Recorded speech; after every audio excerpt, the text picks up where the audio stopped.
Hello नमस्कार friends, आपका स्वागत है business success Lalitpur YouTube channel पर। आपके लिए मैं बताना चाहता हूं कि इस चैनल के माध्यम से आपके लिए संपूर्ण यूपी टीईटी की बिल्कुल फ्री तैयारी कराई जा रही है, जबकि आपकी सुपर टेट की भी तैयारी कराई जाएगी इसी चैनल के माध्यम से।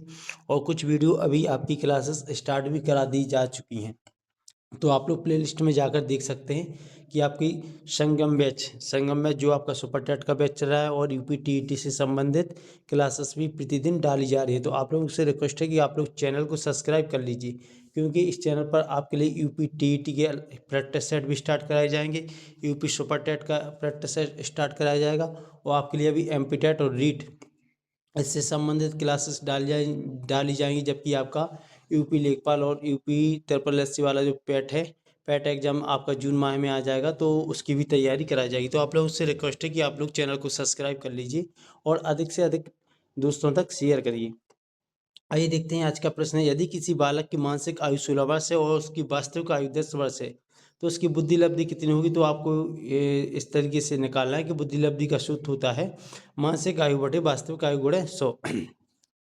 देखिए मानसिक आयु क्या होती है, जैसे 16 वर्ष दी है और उसकी वास्तविक आयु जबकि कितनी है 10 वर्ष, और मल्टीप्लाई क्या है किससे करना है 100 से, तो आपकी इसमें बुद्धि लब्धि निकल आएगी IQ।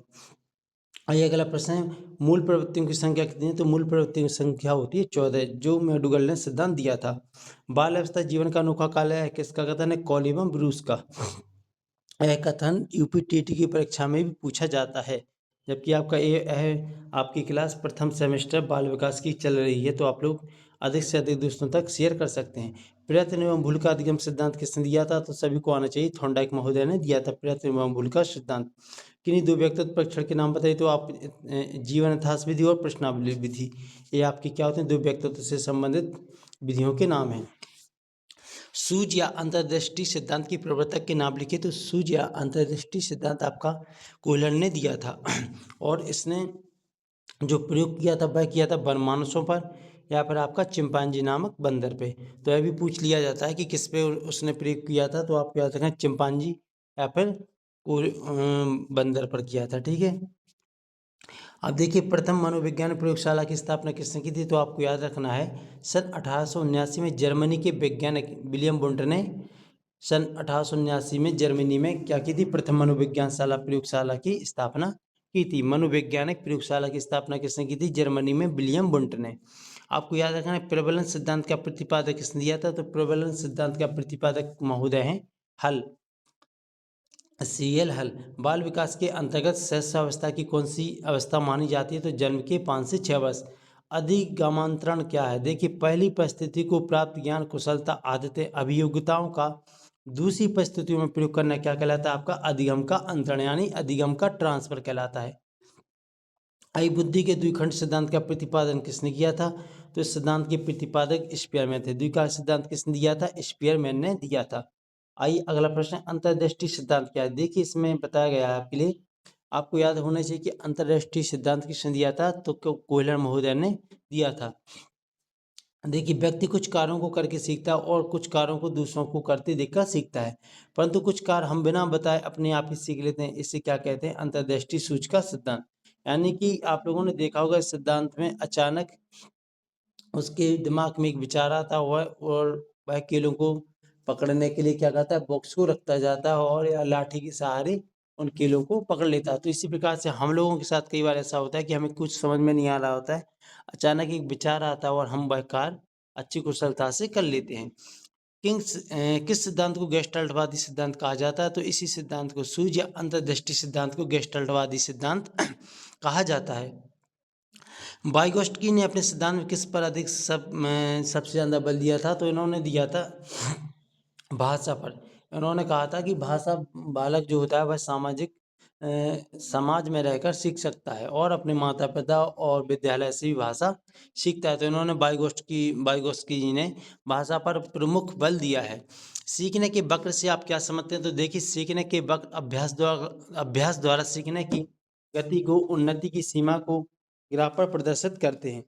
कहाँ करते हैं, प्रदर्शित करते हैं। आइए अगला प्रश्न है, सीखने के पठार का मुख्य कारण क्या होता है। सीखने के पठार का मुख्य कारण क्या होता है। तो आपको याद रखना है प्रेरणा का अभाव। यदि व्यक्ति सीख नहीं रहा है तो उसमें क्या है, सीखने का उसका मन नहीं कर रहा है, विचार नहीं कर रहा है, तो यानी उसे यदि प्रेरणा दी जाए तो वह बहुत आसानी से सीख सकता है। सीखने का स्थानांतरण को परिभाषित कीजिए। देखिए बीजे अंडरवुड के अनुसार वर्तमान क्रियाओं पर पूर्व अनुभवों का प्रभाव ही सीखने का स्थानांतरण कहलाता है। उन्होंने ये कहा था कि वर्तमान क्रियाएं जो भी बच्चा या बालक सीख रहा है, जो उसके पुराने अनुभव हैं उनके प्रभाव के कारण जो भी कुछ नई चीजें सीखता है तो वही क्या कहलाता है, अधिगम स्थानांतरण कहलाता है। अधिगम स्थानांतरण के सिद्धांतों का नाम उल्लेख कीजिए। तो देखिए आप इसका आंसर देखिए, मानसिक शक्तियों का सिद्धांत, समान तत्वों का सिद्धांत, सामान्यीकरण का सिद्धांत और सामान्य से विशिष्ट तत्वों का सिद्धांत। ये प्रमुख सिद्धांत हैं जो अधिगम स्थानांतरण में महत्वपूर्ण भूमिका निभाते हैं। स्थानांतरण कितने प्रकार का होता है? तो स्थानांतरण सकारात्मक भी होता है और नकारात्मक, दोनों प्रकार का हो सकता है। यदि कोई बालक सीखने में कठिनाई महसूस नहीं कर रहा तो वह सकारात्मक है, जबकि कुछ जैसे मैथ है तो मैथ सीखने में से कठिनाई महसूस हो रही तो उसे नकारात्मक स्थानांतरण होगा, यानी वह क्या सीख नहीं पा रहा है तो उसे बहुत दिक्कत महसूस होगी। अभिप्रेरणा से आप क्या समझते हैं? तो अभिप्रेरणा का मतलब भी होता है मोटिवेशन। अभिप्रेरणा अधिगम की प्रक्रिया का सहायक अंग है। अभिप्रेरणा किसी कार्य को प्रारंभ करने तथा उसे पूर्ण रूप से करने की शक्ति प्रदान करता है। आप बोल सकते हो कि अभिप्रेरणा मतलब होता है क्या, हमारी अंदर की शक्ति, कौन सी इच्छा शक्ति कि हम किसी कार्य को करने के लिए कितनी तत्पर हैं। अभिप्रेरणा को परिभाषित कीजिए। तो मेडुगल के अनुसार इन्होंने क्या कहा था, अभिप्रेरणा वे शारीरिक और मानसिक दशाएं जो किसी कार्य को करने के लिए क्या करती हैं, हमें प्रेरित करती हैं। रुचि को परिभाषित कीजिए। क्रो एंड क्रो के अनुसार देखिए, रुचि एक प्रेरक शक्ति है। रुचि क्या होती है? एक प्रेरणा शक्ति है जो हमें किसी व्यक्ति, वस्तु या क्रिया के प्रति ध्यान देने के लिए क्या करती है, प्रेरित करती है यानी मोटिवेट करती है। यदि हमारा मन किसी कार्य को करने में रुचि ले रहा है तो हम क्या करेंगे, ऑटोमेटिक क्या होंगे, अपने आप हमारे अंदर प्रेरणा आई कि हमें इस कार्य को करना ही करना है। देखिए रुचि के प्रकार कौन कौन से हैं? तो रुचि दो प्रकार की होती है, एक होती है जन्मजात रुचि, एक होती है अर्जित रुचि। जन्मजात रुचि से आप समझ सकते हैं कि कोई, आप लोगों ने देखा होगा कि समाज में कोई बालक होता है, उसकी कुछ सीखने में, जैसे कि किसी की संगीत में रुचि हो जाती है तो किसी की खेल में रुचि है, और कुछ रुचियां जन्मजात होती हैं जैसे कि उसका पढ़ने में मन अधिक करता है, उसका खेलने में मन कम करता है। तो आप बोल सकते हो उसकी कैसी रुचि है? वो जन्मजात रुचि है, क्या स्टडी करने यानी पढ़ते हैं। अर्जित रुचि समझ सकते हैं कि किसी बालक को संगीत पसंद नहीं है लेकिन उसने धीरे धीरे उसमें संगीत में रुचि लेने लगा और उसे संगीत पसंद हुआ, तो यह है अर्जित रुचि। यानी जो समाज में रहकर हम हमारे अंदर जो रुचि पैदा करे वह कहलाती है अर्जित रुचि। रुचि और ध्यान का संबंध कैसा होता है? तो रुचि और ध्यान एक ही सिक्के के दो पहलू हैं। आइए अगला प्रश्न है आपका, वातावरण को परिभाषित कीजिए। देखिए पवन डीएलएड प्रथम सेमेस्टर का बाल विकास, यह आपकी सीरीज चल रही है अति लघु प्रश्न वाली, तो आप लोग देख सकते हैं और अधिक से अधिक शेयर अपने मित्रों के साथ कर सकते हैं। वातावरण को परिभाषित कीजिए। तो वातावरण का मतलब ही होता है हमारे चारों का बात पर्यावरण, इसे हम क्या कहते हैं, वातावरण। यानी वातावरण वह बाहरी शक्ति जो हमें प्रभावित करती है, हमारी चारों के आसपास का जो भी आपके लिए चीजें दिख रही हैं वही सब क्या है, वही सब वातावरण है। पर्यावरण और वातावरण एक ही होता है। आइए देखते हैं, बालक के विकास को प्रभावित करने वाले वातावरणीय कारकों का नाम उल्लेख कीजिए। देखिए नंबर एक क्या होता है, बालकों के लालन पालन या संरक्षण की दिशा, यानी कि उसका खाने का, रहने का, किस प्रकार से उसकी स्थिति है वहाँ पर रहने की, तो वह बालक को प्रभावित करती है बिल्कुल से। सामाजिक वातावरण में उसका प्रभाव, यदि समाज अच्छा है या बोलचाल अच्छी है, वहाँ के बच्चे अच्छे हैं तो उस पर क्या पड़ेगा, सकारात्मक प्रभाव पड़ेगा और बालक बहुत कुछ सीखेगा। विद्यालय की आंतरिक स्थितियों का प्रभाव, देखिए विद्यालय बहुत प्रभावित करता है क्योंकि बालक ज़्यादातर टाइम क्या होता है, विद्यालय में रहता है कम से कम 5 से 6 घंटे, तो वहाँ पे टीचर यानी जो अध्यापक होते हैं उनका प्रभाव पड़ता है और आसपास के जो उसकी फ्रेंड सर्कल होता है उनका भी प्रभाव पड़ता है। संचार माध्यमों का प्रभाव, संचार माध्यम देख सकते हैं जैसे आजकल मोबाइल वाला बहुत क्रेज चल रहा है, तो मोबाइल से बच्चे बहुत परेशान हो रहे हैं, जबकि यह सकारात्मक भी और नकारात्मक प्रभाव भी है। सकारात्मक कम है क्योंकि बच्चों को अभी मोबाइल से दूर रहना चाहिए। बच्चों में कल्पना शक्ति का विकास कैसे कर सकते हैं? तो भाषा ज्ञान का विकास करके, कहानियाँ सुनाकर हम क्या कर सकते हैं, बच्चों में कल्पना शक्ति का विकास कर सकते हैं। कल्पना क्या मतलब होता है, किसी चीज़ अप्रत्यक्ष रूप से उसकी चीज़ें के बारे में बताना और उसको उसके कार्य के लिए प्रेरित करना। थॉर्नडाइक ने किन किन नियमों का प्रतिपादन किया था? तो आपको याद होना चाहिए थॉर्नडाइक से बहुत महत्वपूर्ण प्रश्न बनते हैं और हर बार पेपर में भी पूछे जाते हैं और टीईटी की परीक्षा में भी पूछा जाता है। तो उन्होंने दिया था 3 प्रभाव, प्रभाव का नियम, अभ्यास का नियम और तत्परता का नियम। प्रभाव का नियम बताया था इन्होंने कि किसी बच्चे पर उसके गार्जियंस, टीचर आदि या जो समाज में कुछ अच्छे व्यक्ति रहे तो उनका क्या पड़ सकता है, प्रभाव भी पड़ सकता है। तो प्रभाव का नियम हुआ। अभ्यास का नियम से संबंधित है कि किसी चीज़ को बार बार करने से हमें क्या होती है, उसकी प्रैक्टिस अच्छे से हो जाएगी। तो वही क्या कहलाता है, अभ्यास का नियम। यानी हम किसी चीज़ को बार बार कर रहे हैं तो हमें वह चीज़ बहुत आसानी से सीख सकते हैं। तो अभ्यास का नियम हुआ। तत्परता का नियम यह होता है कि यदि हम किसी चीज़ को करना चाह रहे हैं तो हमारा मन, इच्छा, जो प्रबल शक्ति यदि हमारे अंदर, तो हम उस काम को करने के लिए क्या होंगे, तत्पर होंगे। तो वह कहलाता है तत्परता का नियम।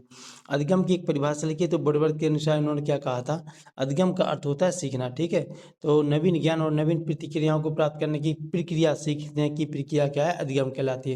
उन्होंने कहा था कि नवीन ज्ञान और नवीन प्रतिक्रियाओं को प्राप्त करने की प्रक्रिया जो होती है वह सीखना कहलाता है।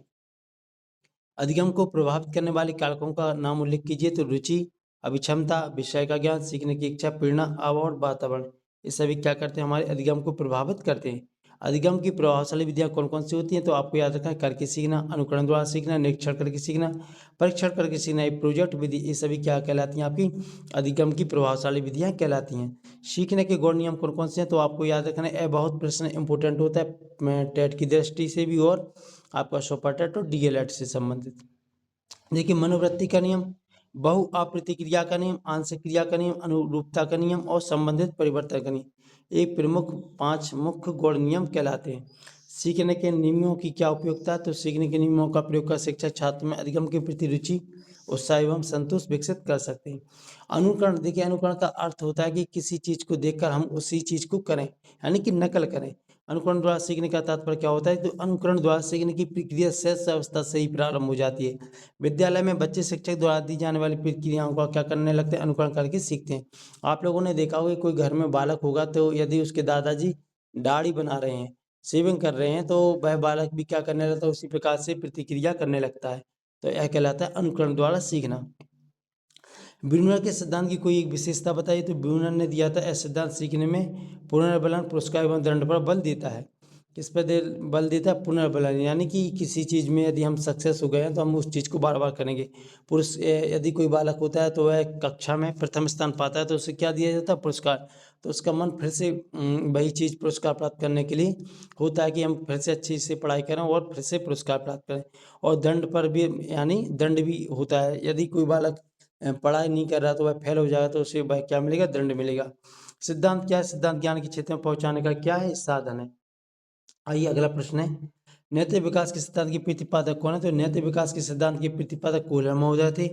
अनुबंधन के सिद्धांत के प्रतिपादक कौन है? तो पावलोक। पावलोक ने अनुबंधन का सिद्धांत दिया था, आईपी पावलोक। सूर्य अंतर्दृष्टि के सिद्धांत के प्रतिपादक कोहलर महोदय हैं। प्रयत्न एवं त्रुटि का सिद्धांत, प्रत्यय एवं भूल का सिद्धांत भी कहा जाता है, थॉर्नडाइक महोदय ने दिया था। क्रिया प्रसूत अनुबंधन सिद्धांत के प्रतिपादक कौन है? स्किनर महोदय ने।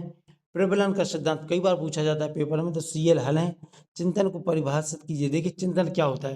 तो गेरट महोदय के अनुसार चिंतन एक प्रकार का अव्यक्त एवं रहस्यपूर्ण व्यवहार होता है जिसमें सामान्य रूप से प्रतीकों, विचारों, प्रत्ययों का प्रयोग होता है। आप लोग बोल सकते हैं कि चिंतन, यदि हम लोग बैठ के किसी चीज के बारे में प्लानिंग करें, सोच रहे हैं, तो वही क्या कहलाता है? चिंतन। चिंतन के प्रकारों का नाम उल्लेख कीजिए। तो चिंतन के प्रकार, प्रत्यक्षात्मक कल्पना, कल्पनात्मक चिंतन, प्रत्यात्मक चिंतन और तार्किक चिंतन, ये आपके चिंतन के प्रकार है। तर्क के प्रकार बताइए। तो आगमन तर्क और निगमन तर्क।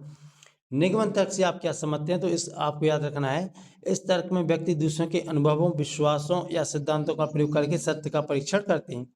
तर्क विकास की विधियां बताई। तो दृढ़ निश्चय, स्वाभाविकता का विकास, क्रमागत ज्ञान, सूचना शक्ति का सिद्धांत आदि क्या कहलाते हैं? तर्क विकास की प्रमुख विधियां। वंशानुक्रम का क्या अर्थ है? तो वंशानुक्रम क्या होता है? माता पिता से संतान को प्राप्त होने वाले गुणों का नाम क्या कहलाता है? वंशानुक्रम कहलाता है, यानी वंश अनुक्रम।